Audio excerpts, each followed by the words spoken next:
Okay, so I'm going to talk about part 2, really trying to figure out how to find the absolute max and absolute min values. My goal is to do 3 examples. We'll just kind of see how it goes, see how long it takes. Okay, some of the things we talked about in class Friday, we need to kind of make sure we got some terms down. We can only find an absolute max and min on a closed region that's bounded, we would say. And so you can tell that if it has the bar underneath the inequalities, then you're going to be bounded and there's going to exist an absolute max or absolute min according to the extreme value theorem. So you can pause this. I'm going to go, sort of quick pace so that it's not a long video, and that way, you can rewind, fast forward, whatever as you see fit. So the extreme value theorem does say that there does have to be an absolute max or min as long as it's continuous and it's closed, bounded. Okay. It doesn't say anything about finding the absolute max or min. It just says there exists one, just like it did with single variable calculus. All right. Now, actually finding the absolute extrema, what we do is we find all the critical points. So that was what we really focused on in the first half of this section, finding those local max and min. So you still find those critical points because those could potentially be the absolute max or mins. But then what you have to do is you have to find all of the max and mins that are on the boundary that's given as well. And so that's the part that really becomes, the tedious aspect. And then once you do all of that, then you just look at all you've done and you just say the largest of all of those values is the absolute max value, and the smallest values of all of those is obviously the absolute min of, for that particular problem. All right? So let's get rolling. So the first example, I'll let you jot it down if you haven't yet. Whenever they give you a function and then they say it's on a rectangle, or they give you some information after that, this is really, I see this as just a fancy way of giving you the domain, okay? So this is a fancy way of giving the domain, I would say. These are the x's and y's that we're allowed to plug into this particular function, and we're just trying to figure out, what's the biggest and smallest that this function can get according to those limitations or constraints, maybe you could say. Now, this is the rectangle that, basically describes what x values and y values we're allowed to plug in. And we'll kind of come back to this rectangle in just a few minutes. So first, let's find all the critical points. All right, so make a note. First, find the critical points.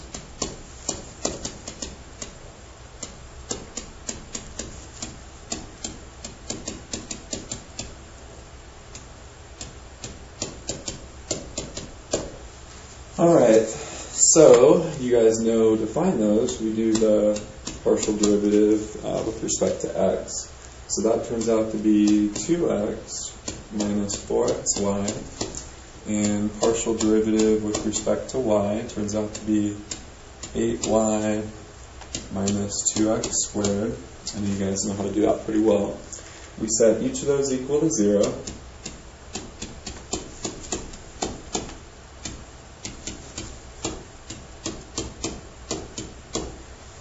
And kind of proceed. We actually, since they're both set equal to 0, we need to solve this system. So I'm going to just kind of write them a little bit closer together here. Just kind of, just write them again. Right here. So I got 2x minus 4, xy equals 0. We got to solve this system here. 8y minus 2x squared equals 0. Okay. So let's say we solve this particular one for y.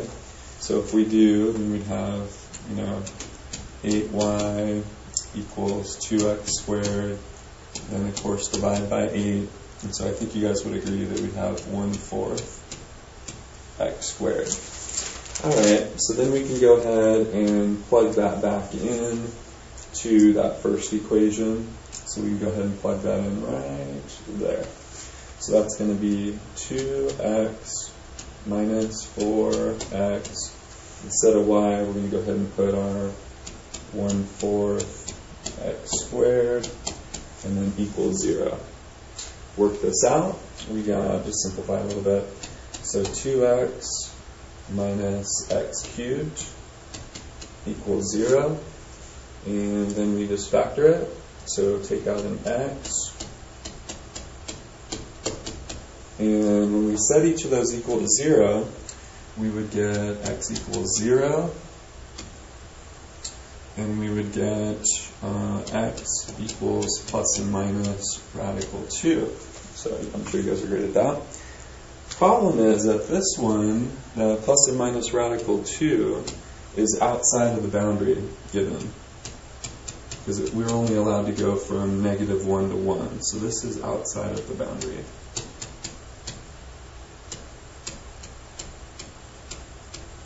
So we're not going to be able to use that. So we're going to say x equals 0, and then if we were to plug it in, obviously right there to figure out what the y coordinate is, it'll turn out to be 0 as well.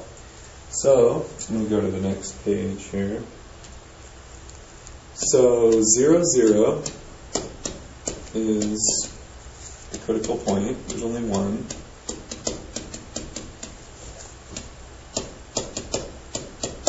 And let's figure out what the value is for that. So we're going to go f of 0, 0. Just going to plug it into the original function. And it turns out to be 4. So let's just keep that in mind. That could be the highest, that could be the lowest, we're just not sure. So now we need to know what the function is doing at each of the sides of the rectangle. So I'll even make a note of that. We need to know what the function is doing, how big it is, how small it is.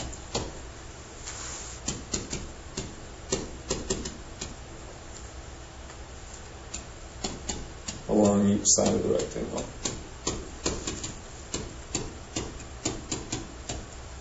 Alright, so we just take each side of the rectangle at a time and kind of do a little procedure. Alright, so first let's take a look at the right side of the rectangle. So this is along the right side.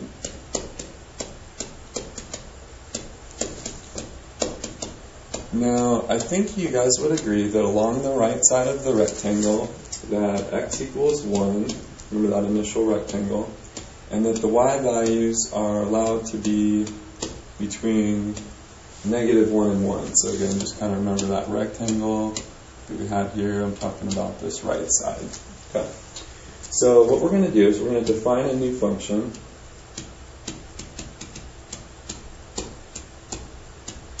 And this function is going to have just one variable, so it'll be kind of nice. So one variable, we'll call it g of y, and we're going to plug into the original function, we're going to plug in a 1. We're just going to fix the 1 because 1 is fixed right here. So we're going to plug in a 1 for the x, and then we're going to go ahead and let y vary. And when I did that, I got 1 plus 4y squared minus 2y plus 4. This is into the original function. And then that gave me 5 plus 4y squared minus 2y. Okay, so this is what g of y is. So what we're supposed to do is we're supposed to figure out what are all the critical numbers of this new function. What is the highest and lowest that the function can actually get right here? So to do that, we can use our normal calc techniques. It only has one variable, so we can just figure out what g prime of y is. So that's going to be 8y minus 2. And if we were to set that equal to 0, then we would get our critical number there. So set it equal to 0. 8y minus 2 equals 0. So y equals 1/4. That's a critical number.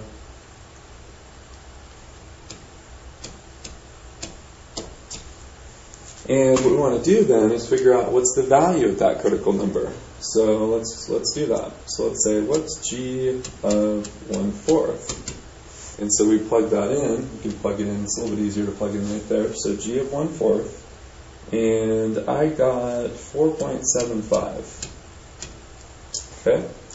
Now, you also need to check the endpoints. So we need to check out these endpoints. So negative 1 and 1. So, because y can be those values, so we're going to check that. So g of negative 1, and we're also going to check g of positive 1. So g of negative 1, plug that in, and again, I'm just plugging in right here. I plugged that in, I got 11. When I plugged in 1, I got 7. So keep those values in mind. They're actually going to correspond to function values, because remember, we plugged in a 1 for the x, and then these were y values. So they correspond to function values. And so let me write, the function values that they correspond to. So that g of 1/4, that actually corresponds to f of 1/4. So I could say that value is 4.75. And then this value here, g of negative 1, that corresponds to plugging in a 1 for the x and, of course, a negative 1 for the y. And that value gives us 11. And then f of 1, and then the y value here is 1. And that gave us a function value of 7. So we'll keep these values in mind. They could potentially be the highest or lowest values. Okay? All right, that's the right side. Now we're going to check out the left side. Oops. Check out the left side. I can write that. Along the left side. Now along the left side, I think you'd agree that x equals negative 1, and the y values can go from negative 1 to 1 as well. So I'm going to say keep that same function g of y, except this time I'm plugging in a negative 1 for the x, a y, and this one turns out to be actually the same function. That's a good thing, because we're going to kind of borrow some answers. We know that g prime of y then will be the exact same thing, 8y minus 2, and basically all of the values turn out to be the same. So we know that y equals a fourth, that's a critical number. So we're going to be able to borrow all those answers. So if for example, well, we already know all these, so what we're going to say is, I'm going to go ahead and say the function values. So if I were to plug in a negative 1 for the x, and the y value is negative 1, I would get 11. And if I plug in a negative 1 for the x, and I plug in this particular critical value, I end up with 4.75.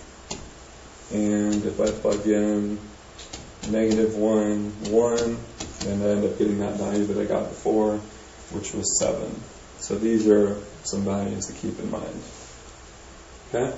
So again, we would have, since we have the same function, of course, checking those endpoints, gives us those same values, here and here. And of course, the 1/4, we plugged that into the function as well. All right, so that's the left side. All right, now the upper side. Okay, so the upper side is y equals 1, and the x values would be able to go from negative 1 to 1. So I'm going to start a new function. I'm going to call it h of x, and that would be allowing x to vary, fixing the y to be 1, and when I plug that in, I got, just plugging in a 1 for the y and letting x be x. Turns out to be 8 minus x squared, without showing that initial step. So that means that h of x equals 8 minus x squared. Now I need to figure out the critical point then. So h prime of x equals negative 2x. So it looks like we've got a critical number here, a critical point. Let me point secondly at x and y. So let's just say this is our critical number. Okay. So we have x equals 0. So let's figure out the value then of that critical number. So here's the function I can plug it into. So I can say, what's h of 0? How big is that? So h of 0 turns out to be 8, of course. And then I need to check the endpoints. So the endpoints, x is going to be allowed to be, from -1 to 1. So I'm going to go ahead and check the endpoint, h of -1, h of +1. So for both of those, I get 7. Now those correspond, of course, to function values, and they correspond to x being 0 and the y being fixed at 1. So f of 0, 1 is 8, and f of -1, 1 is 7, and f of 1, 1 is 7 as well. So we keep these in mind, okay? Potential highest and lowest values. And then finally we take a look at the lower side. And the lower side is y equals -1, and the x values are going to be able to go from -1 to 1. So I'm going to keep that same function, h of x equals, and this time I'm going to allow the x to change, just like before, and I'm going to put in a -1 for the y.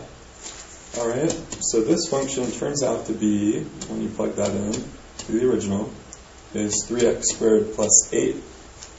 So now that's h of x. So then I want to figure out the derivative of that, h prime of x, which turns out to be 6x. And that means there's a critical number, x equals 0. So let's figure out that value. So we have h of 0 equals, plug that in, we get 8. We plug in the endpoints. Remember the endpoints, so they could be, x can be anything from -1 to 1. So h of -1 turns out to be 11. H of +1 turns out to be 11. So these correspond to function values.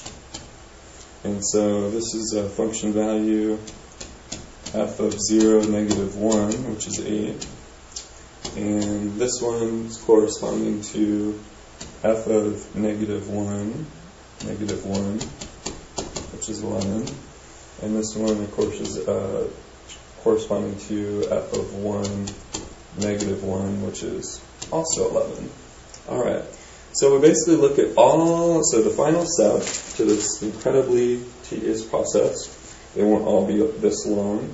But the final step is basically just look at everything and try to figure out what's the highest and lowest of all. So looking at everything, we would say that, so the conclusion is looking at everything that we did, we would say that the absolute minimum occurs at, and we said it was f of 0, 0, which gave us 4, and then what did we have? We had absolute max. The absolute maximum, occurs at a couple spots. It was at f of 1, -1, and it was at -1, -1, and both of those values gave us 11. So that was the max. Those were where the max occurred. And then a sketch of the situation shows the function, and then it shows those couple of points where they were the lowest, and then the couple points that were the highest, and then a couple points, or the one point that was the lowest. Okay? Alright, so there's that first one. Let's take a look at this example. So find the absolute minimum and absolute maximum for this particular function. So we got this function, and this time they give us the domain in kind of a different way. They say it's on the disk of radius x squared plus y squared is less than or equal to 16. Well, the first step, of course, is to go ahead and just find our normal, critical numbers. So let's find our critical numbers. Or I should say critical points. Whatever. Okay. So let's see. We got partial derivatives here we need to find. So partial derivative with respect to x, that turns out to be 4x. Partial derivative with respect to y, that one turns out to be negative 2y plus 6. We set each of those equal to 0.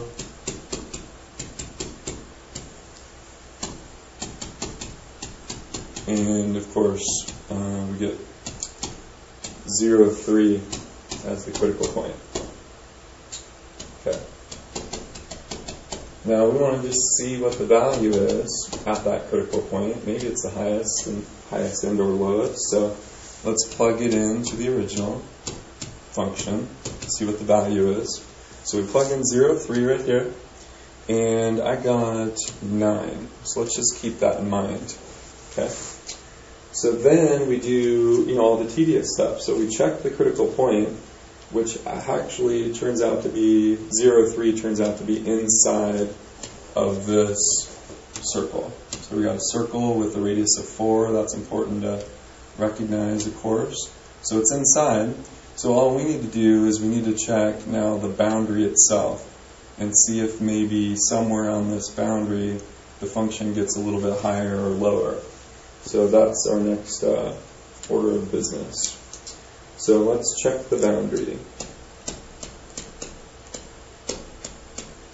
Okay, so this one's a little bit different. We don't have any fixed x's or fixed y's. So we're checking the boundary. We have x squared plus y squared equals 16.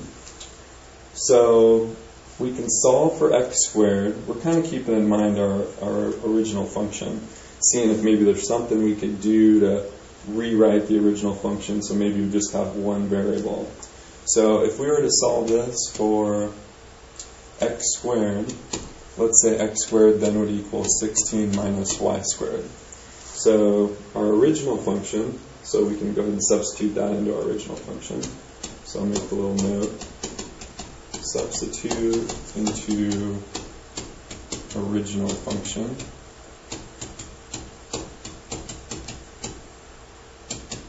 Alright, so that means original function then could potentially have all y's.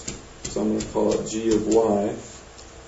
And that means we have 2, and there was an x squared there, so now that's going to be 16 minus y squared. Remember that original function? So that one right here.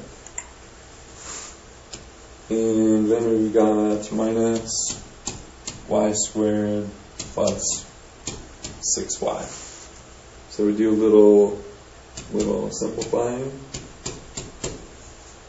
And we got 32 minus 2y squared minus y squared plus 6y. A little more simplifying. 32 minus 3y squared plus 6y. Alright, we need to find the critical points.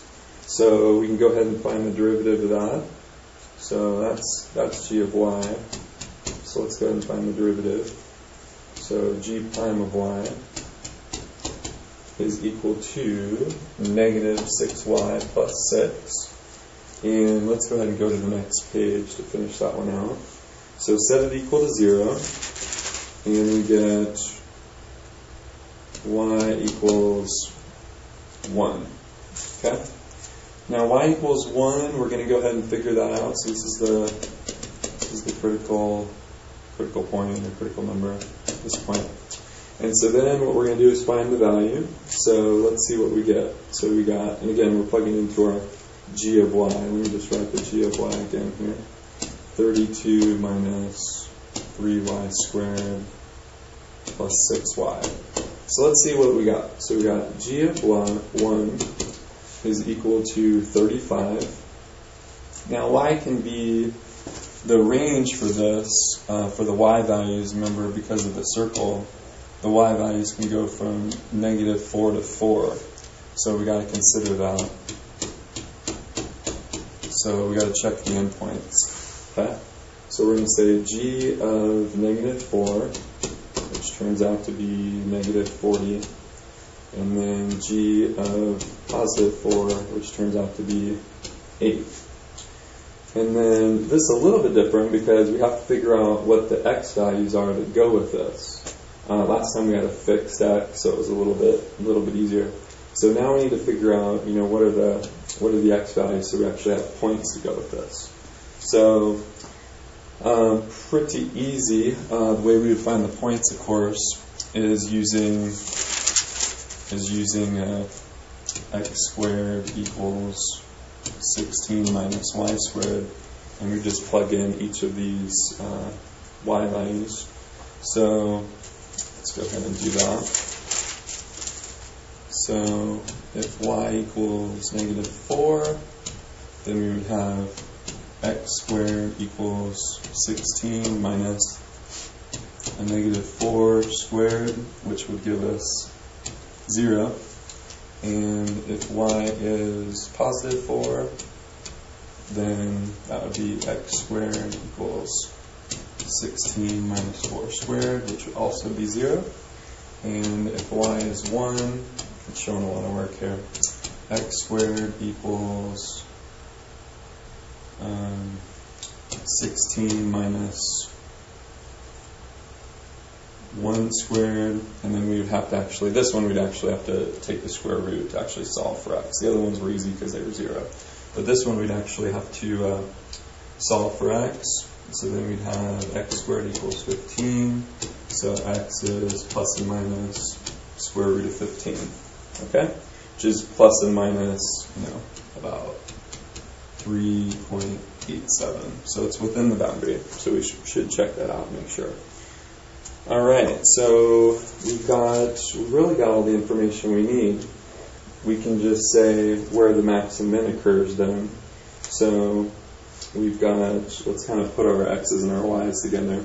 So we've got f of 0, negative 4 is equal to negative 40. And we've got f of 0, positive 4. We said that equaled 8 right there. And then we said that when x was plus and minus square root of 15, the y value was 1, and that gave us 35. So that turned out to be the max. So we would just look at that and say, okay, the absolute min occurs here. Let's see, where's the absolute min? Right here. So this is the absolute min. And then the absolute max. Actually, it occurs at 2 spots. Oops. Absolute max. Okay?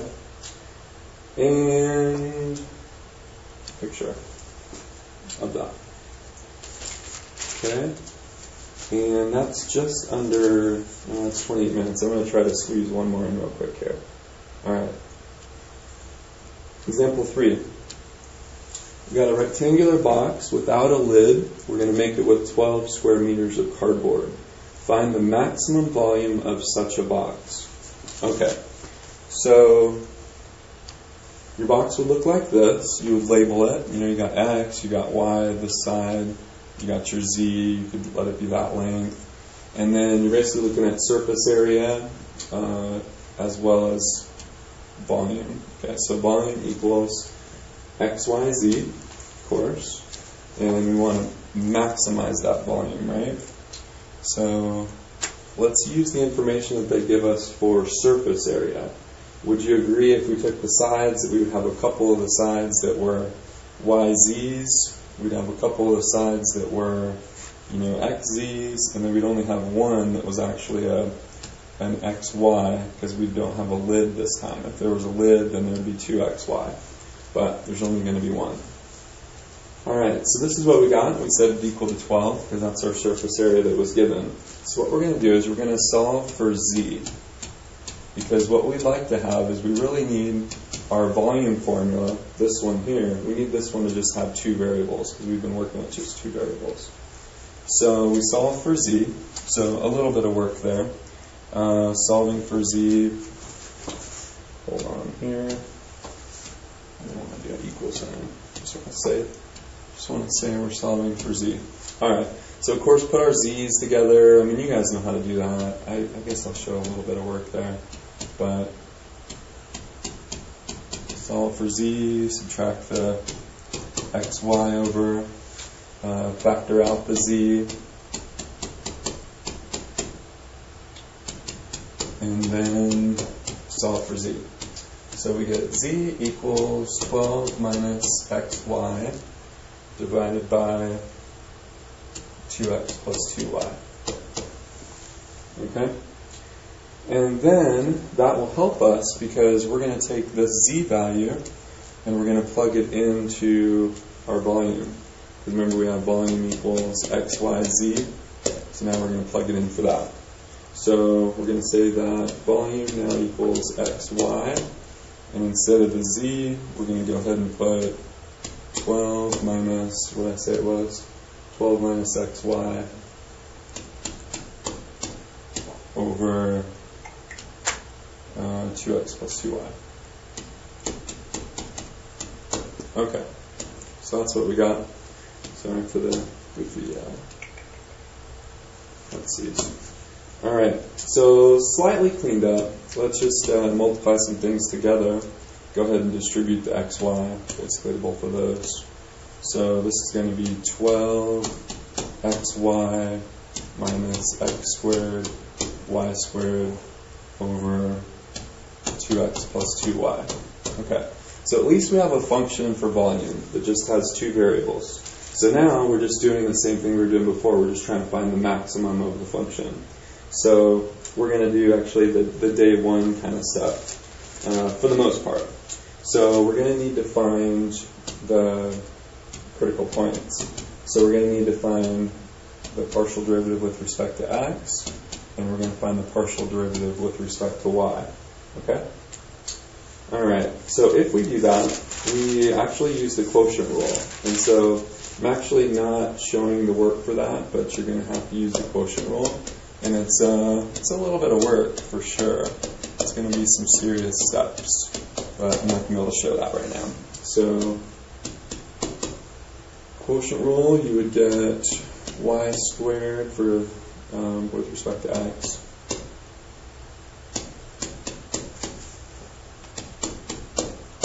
And then 2xy quantity squared. And then derivative with respect to y is x squared 12 minus 2xy minus y squared over 2 times x plus y. So if you take the time to do that, you'd be fine. So now we're going to set those both equal to 0. Of course, we set our partial derivatives equal to 0 to find our critical points. So if we do that, we would have those set equal to 0, and that would give us an answer. That would give us x equals 0 and y equals 0, but that doesn't really help because there would be no volume. Okay, so obviously if x and y are 0, you got no volume.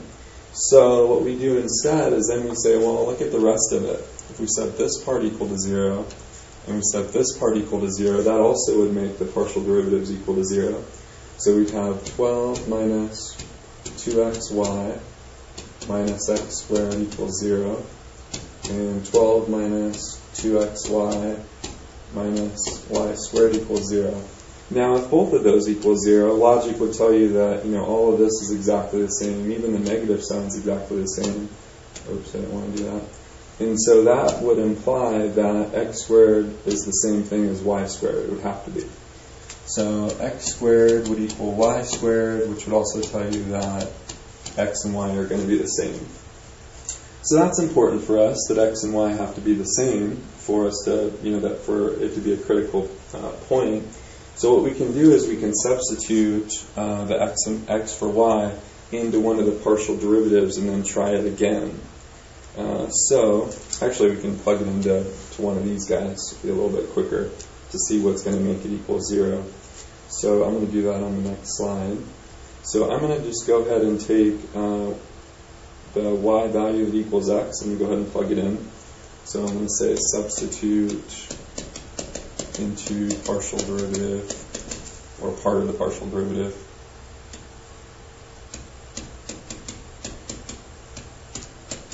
Okay. So we've got 12 minus 2x, so instead of the y I'm going to put an x, and then minus x squared equals 0. So 12 minus, and that's 2x squared minus another x squared, so 3x squared equals 0. And solve for x. So x squared equals 4. X is 2. Makes sense, we're just doing positives because we're talking about mods. So we've got x equals 2. We already said that the y has to be the same. And then the z can come from our expression. Remember the z expression that we had originally? So 12 minus xy over 2y plus 2x. If we plug in a 2 and a 2 there, then we're going to end up getting our z value. And so z will turn out to be 1.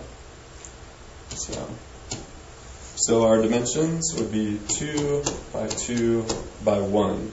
And that is meters, I think we started with. So throw some meters in here. Sorry.